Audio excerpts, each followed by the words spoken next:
చంద్రబాబు నాయుడు గారు నిజంగా ఎంత గొప్ప వ్యక్తో, ప్రజల పట్ల ఎంత నిబద్ధత ఉందో ఒకసారి నేను ప్రజలకు కూడా నేను గుర్తు చేస్తున్నానండి. మన రాష్ట్రం విడిపోయి 16,000 కోట్ల లోటు బడ్జెట్ తో మనం అందరం కూడా ఇబ్బందులు పడుతున్నప్పుడు, మనకు రాజధాని లేనప్పుడు అప్పుడు రాజధాని లేకుండా ఉండే చెట్ల కింద కూడా పరిపాలన సాగించినటువంటి గొప్ప ముఖ్యమంత్రి చంద్రబాబు నాయుడు గారు. ఉద్యోగస్తులు కూడా అలాగే ఆనాడు సహకరించారు. అంతేకాకుండా ఆయన ముఖ్యమంత్రిగా ప్రమాణ స్వీకారం చేయక ముందే ఒక కంకణం కట్టుకున్నారండి చంద్రబాబు నాయుడు గారు. మన రాష్ట్రంలో కలిసినటువంటి 7 మండలాలు ఏదైతే ఉన్నాయో అవన్నీ కూడా మాకు రాష్ట్రంలో కలపాలి, అది మాకు రాజ్యసభ లోక్సభలో కూడా మాకు చట్టపరంగా బిల్లు అయితేనే తప్ప నేను ప్రమాణ స్వీకారం చేయననేసి ఆయన గట్టిగా కూర్చున్నారు. సో అట్లాగా ఆ మండలాలు మనకి కలిపిన తరువాత ఆయన ముఖ్యమంత్రిగా ప్రమాణ స్వీకారం చేశారు. అంటే ఒక చిత్తశుద్ధి, రాష్ట్రం పట్ల కానీ రాష్ట్ర ప్రజల భవిష్యత్తు పట్ల కానీ ఒక చిత్తశుద్ధి ఉన్న నాయకుడికి మాత్రమే ఈ ఆలోచనలు వస్తాయండి. ఎందుకంటే ఆయన స్వార్థం కోసం కాదు, ఇప్పుడు జరిగిపోయే దాని కోసం కాదు, భావి తరాల కోసం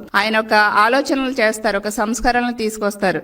సో అట్లాంటి గొప్ప నాయకులు, గొప్ప ముఖ్యమంత్రి వర్యులు మన రాష్ట్రానికి ఉండటం చాలా మన రాష్ట్ర ప్రజల యొక్క అదృష్టంగా నేను భావిస్తున్నా, తెలియజేస్తున్నానండి. మరి అంత చిత్తశుద్ధితో పనిచేసినటువంటి చంద్రబాబు నాయుడు గారి టైంలో అలా రైతుల కోసం కష్టపడ్డారు, పోలవరం ప్రజల కోసం కష్టపడ్డారు, ముంపు నిర్వాసిత మండలాల ప్రజల కోసం కృషి చేసిన విషయాన్ని కూడా నేను తెలియజేస్తున్నా. మరి అదే జగన్ రెడ్డి గారు అధికారంలోకి వచ్చిన తర్వాత వెంటనే ఆయన ఏం చేశారండి, పోలవరం ప్రాజెక్టు రాష్ట్ర ప్రభుత్వం కట్టాల్సినటువంటి పని లేదు అనేసి చేతులు దులిపేసుకున్నారు జగన్మోహన్ రెడ్డి గారు. ఒక కంకణం కట్టుకుని ఒక సంకల్ప బలంతో ప్రాజెక్ట్ ని ఎలాగైనా సరే పూర్తి చేయాలి, ముప్పు మండలాల్ని మన రాష్ట్రంలో కలిపేలా చేయాలి, రైతాంగం కళ్లల్లో ఆనందం చూడాలి, ప్రతి ఎకరాకి నీరందించాలనేసి చంద్రబాబు నాయుడు గారు ఒక లక్ష్యంతో ముందుకెళ్తే జగన్మోహన్ రెడ్డి గారు ముఖ్యమంత్రి అయిన తర్వాత రాష్ట్రం కట్టాల్సినటువంటి పని లేదు, మేము కష్టపడాల్సినటువంటి పని లేదు, మేమేమి రైతులకి న్యాయం చేయాల్సినటువంటి పని లేదు అని